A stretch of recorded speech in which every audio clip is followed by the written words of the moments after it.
What's up, everybody? Cinephile Mike here, and I am joined by filmmaker Hardey Speight, who's making their directorial debut with Love Me, Hold Me Always, which had its world premiere at the Edinburgh International Film Festival this past August and is now a part of the Edinburgh Short Film Festival. Hardey, how you doing today? Yeah, really good, man. Really good. Really good to speak to you. I know it's really early for you, so I appreciate you getting up early and fitting this in.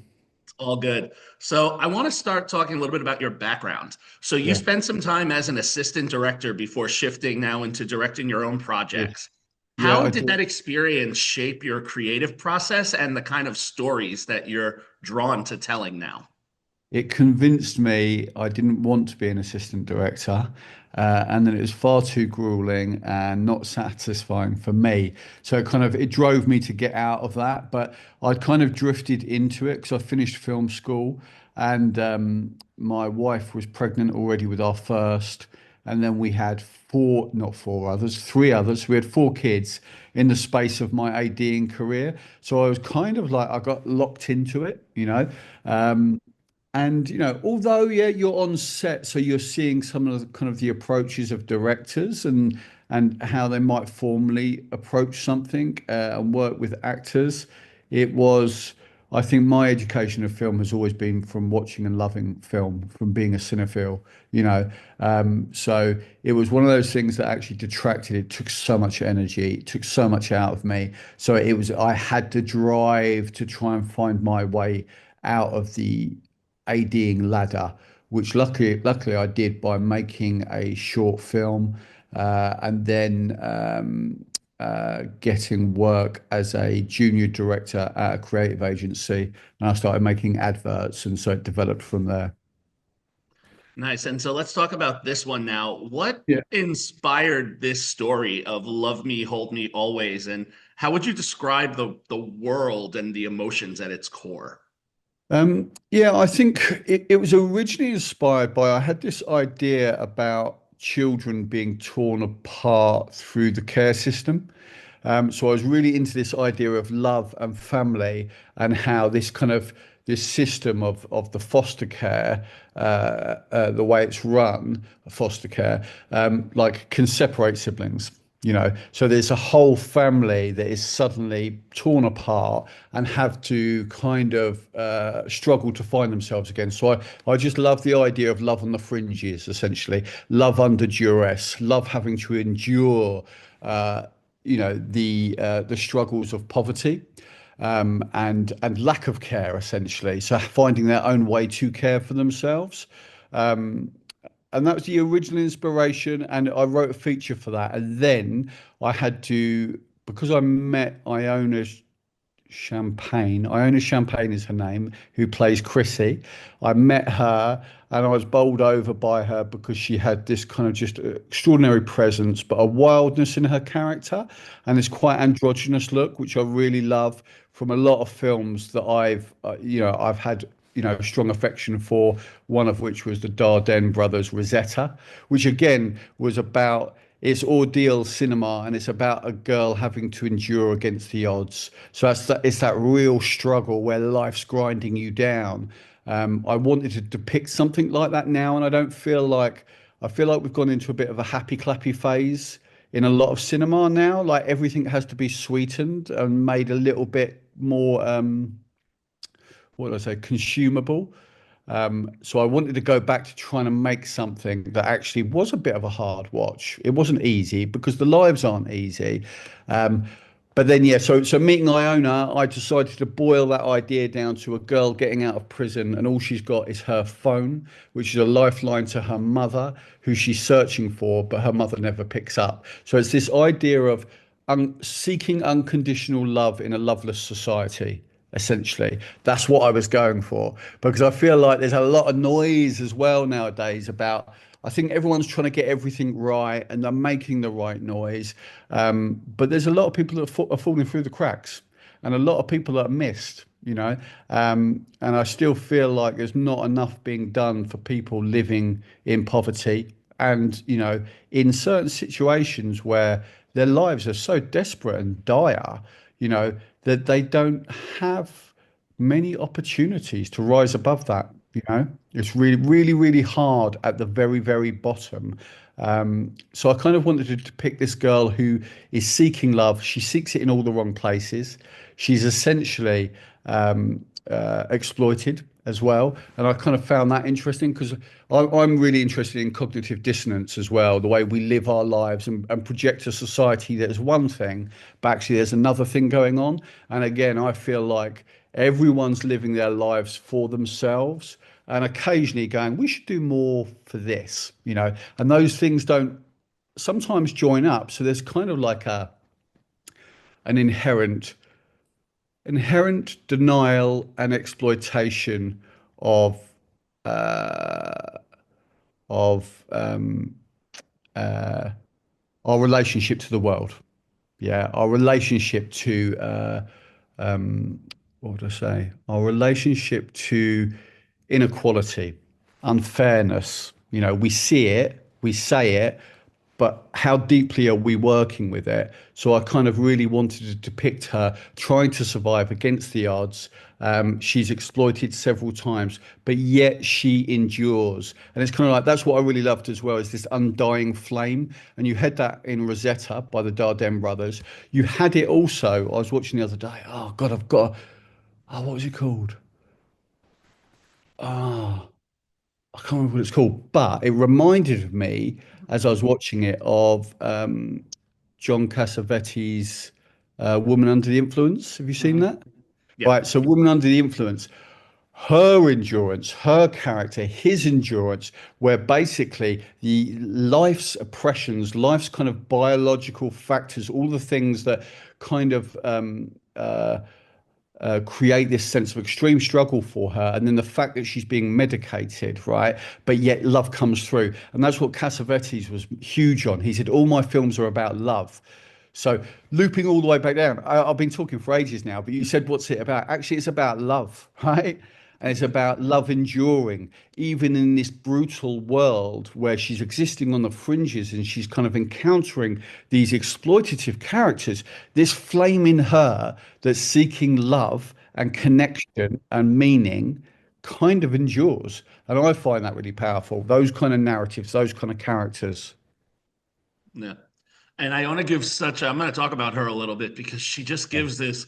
I mean, the short, it's only 15 minutes, but she Yeah, yeah, really encapsulates so much in yeah. that short time. Talk about the collaboration between you two, the process. How much of it did you develop with her? Was it all on the page? Like, how did this come to be? I think it's a bit of both because it's kind of like, I think I'm quite loose with anything I do, So, I will write and I'll have a character in mind and it will develop, but I will always be responsive to what that actor brings. And what Iona brought was something that meant the moment I spoke to her, I was then able to write for her. And it's kind of like it's just this loop that's playing back and forth. But she brought a kind of like snarling wildness. She was like a wild animal, essentially, which was kind of, again, it's in the mise en scene, it's in the script because a lot of it is to do with barriers and fences and her being on one side and the world being on the other side. So got this kind of inherent psychic trappedness. Even in the opening, scene where you see her on the bridge, everything's about the frame holding her in and her trying to break through. And you see in her character this kind of like this despair but defiance.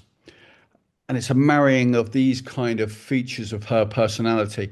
But she brought hell of a lot of that, and it was amazing to just see that in the short amount of time we had. She did a fantastic job of just embodying that to a level that I hadn't foreseen, you know. Yeah, I think a lot was down to her. I've got to give her kudos for that and not my writing. And in that, you talked about, when you were framing things with her on the bridge or when she was on the tent, in the tent, when she meets the construction worker. Talk about the conversations you had with James Roderick, your DP, when you were like putting this together. How did you kind of build this world that's like so almost claustrophobic and yet wide and expansive at the same time. Yeah, yeah. Well, myself and James are very aligned anyway. You know, it's kind of like one person when we're filming. So I think we were just looking initially, it was the location scouting and the looking for the spaces. It's mise en scene. We needed to find the spaces that made her feel trapped, but then it was kind of developing the ways that she moved in that space. So, for instance, her circling on the bridge, you know, that was about, it's almost like to me, that's like a rat in a wheel. You know, I wanted her to be moving but not going anywhere, you know, and you had that in her fidgetiness when she was at the fence. But a lot of it, again, was kind of, I suppose, the brief or the discussion that myself and James had was it's that ordeal cinema aesthetic where you're locked onto her. You know, you don't leave her because you need to be in her psychic space. And if you're in her psychic space, then you feel her trappedness, and the world, the environment around her is an extension of that. So I think it was like a coming together of everything. It's this amazing performance, it's choice of location, mise en scene, so that there is a very profound aesthetic choice that reflects the psyche of the character. And then it's that approach, which is this locked on camera, which I think it was Roberto Rossellini called it. He was talking about what was it? Is it Year Zero? Is it called Year Zero? About the boy surviving in the ruins of post-war Germany, and he called it the implacable lens. And Rossellini was a pioneer in that before Alan Clark, because Alan Clark did a similar thing. I don't know if you know Alan Clark, but he was a British director. He made Scum, Elephant, the original Elephant, before Gus Van Sant actually paid homage to it, and a film called Christine. And he developed the Steadicam, or the first use of the Steadicam in really, really long shots. And it's that long shot and that use of space and time. And I think, in a way, I tried to achieve this with Love Me, Hold Me Always, but we didn't have a long enough take. Like I would have liked to have had longer takes. We didn't have Steadicam. It was all handheld, you know. And then a lot of it was improvised. So when you get into the edit, you then end up cutting stuff up. But I tried to create, even though that it was quite cutty, I tried to create kind of like a seamlessness, like so a fluidity where you're moving through her world. And I think the film kind of achieves that.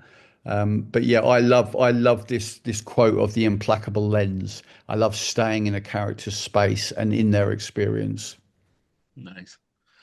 And once you framed all of this, I want to talk a second.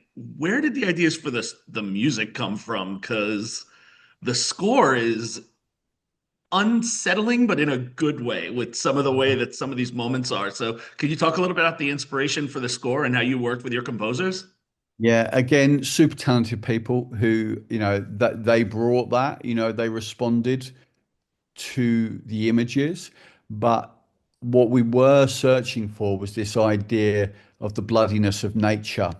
So you see in the flowers and stuff that, you know, there's that reference, isn't it? They call nature the devil's playground, Mhm. um, and it's just this idea of, and the color red comes into this, the color pink, color red that kind of like Yeah. mutates. Um, but it's the idea of love and violence is quite closely connected, you know, love, passion, violence.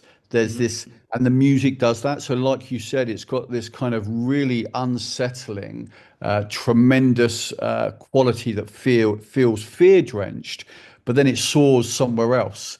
And that's that soaring into essentially Chrissie's state, her inner state, which is she exists in this kind of almost like animal-like desperateness where she's seeking relationships, she's building rapport. And this takes me back to what I originally spoke to Iona about, which is her character has been so damaged by her life experiences, she doesn't understand love. She doesn't understand how to relate in these moments. So the idea of flirting, that's when it becomes this snarling kind of animalistic character.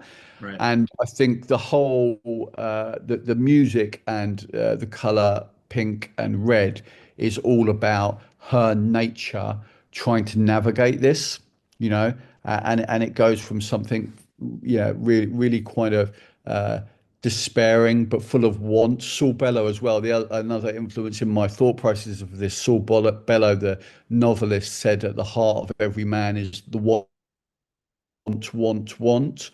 And what she has is want, but everybody wants want as well. So she's wanting and they're wanting. And, you know, when those two wants collide, then there can either be something really, really beautiful or there can be something quite awful, you know, and the exchange, the trade-off can be something exploitative. Nice. So, so now the big news, you're developing Love Me, Hold Me Always into a feature-length project. What made you feel there was more story to tell, and how is that, fleshing out right now? So it was already written as a feature, but I'd parked it. I was working on other things, and then I met Iona, and I was like, "Oh, I really want to work with her. What have I got?" So I delved back into that, and then because there was this kind of collaborative relationship and feedback, I started to rewrite the character quite dramatically for her. And then I had to boil down so much of the feature. I kind of pulled out a few strands, a few salient strands, and they became stronger. And then because the film kind of came together, the short, I then revisited the feature and I've since rewritten it, um, writing it with Iona in mind again. So I've got it.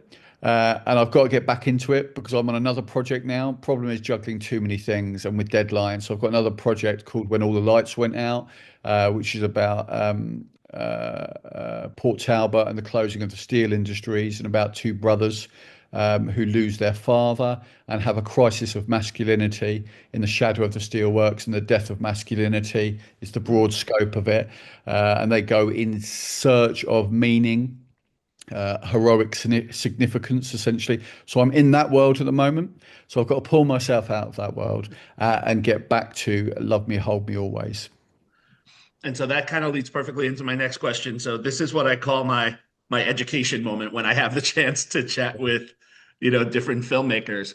Yeah, As you have now completed your first directorial project, and yeah. congrats, what would you say is the one key takeaway that you're like, you know what, this is a best practice that I want to take with me when I go into my next projects? And what would you say has been your biggest learning curve or obstacle to try to avoid? Okay. It's not my directorial first film, actually. It's about my fourth or whatever. But yeah, key learnings. What have I? It's a hard one, that. I mean, money's the big thing. We did this all ourselves. It's a really small crew, scrappy crew, kind of messing around on the fringes and in industrial kind of wastelands on our own, doing it on our own. Definitely to have a more comprehensive crew. Um, I would definitely would have loved to have rehearsed first with actors and improvised a lot to build the story. I think that's the one big thing for me is like as soon as I have my actors, it changes everything. And I've never had that experience until working really well. I did actually. Did I have it a little bit with before? But anyway, with Iona, it was quite powerful. And for me, I could write a whole feature tomorrow based upon a single conversation with an actor, and especially if you then give them a piece for them to play with and you hear, the way they speak, their kind of their rhythms, their attitude, then it's flying. So for me, I would love to work more like that. If I could jump into a project that is all improvised and has bare bones structure, I would go for it. I'm not the kind of guy. I'm not highly structured. I'm a little bit chaotic and a bit of a loose cannon in the sense of I go, it doesn't matter what I turn up on the day with saying this is what we're shooting. If something else presents it to me, there's an instinct there, which I love to live in that instinct. The same with the character. If they bring something new in that moment, it's not like I'm going to be going, oh no, we have to stick to the script. I'm like, there's life there. There's life. Let's film it. So I think just learning that about myself, knowing how profoundly responsive I can be to that means maybe I need to create the conditions for more of that, Mhm. you know? That being Nice. said, that being said, I think it's a balance because I'm a little bit wild. You get into the edit and you're going, now because we improvised that and then we improvised that, we can't really go from here to there, and because it's different and we changed it. So, the structure and having like a first AD, we didn't have a first AD, didn't really have, we definitely didn't have continuity. Um, so all of these things I'm having to keep in my head. Um, but I do like the idea of having a little bit more structure so that I can then play, because Mhm. it is play for me as well. In that moment, there's nothing more beautiful than actually being able to play with a scene and see where it takes you. Nice. And one last question is, what are you hoping that people take away after they've watched your film? What's something you want them to take out of the theater with them? I just think a deepening of compassion, you know.